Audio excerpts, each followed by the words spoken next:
Israel Iran এখন যুদ্ধের মুখোমুখি।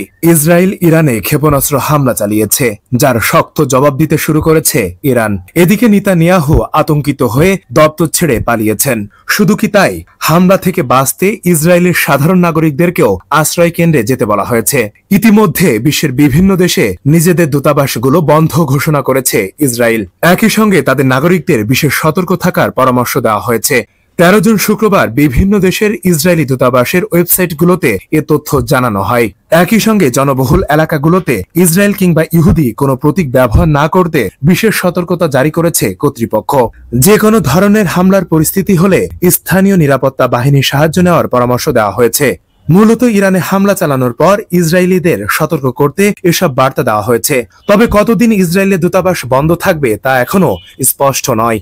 শুক্রবার ভোর 4টার দিকে রাজধানী তেহরান সহ ইরানের 8 শহরে বড় বিমান হামলা চালিয়েছে ইসরায়েলি বাহিনী। দেশটির ইরানে পরমাণু প্রকল্প ও সামরিক বাহিনীর সঙ্গে সংশ্লিষ্ট অন্তত 100 স্থাপনায় হামলা করা হয়েছে বলে জানা গেছে। এই হামলায় ইরানের সশস্ত্র বাহিনীর প্রধান মোহাম্মদ বাঘিরি, পরমাণু বিজ্ঞানী ইরানের পরমাণু সংস্থার প্রধান ফারেদুন আব্বাসি ও পরমাণু বিজ্ঞানী মোহাম্মদ তেহরানসি নিহত হয়েছেন।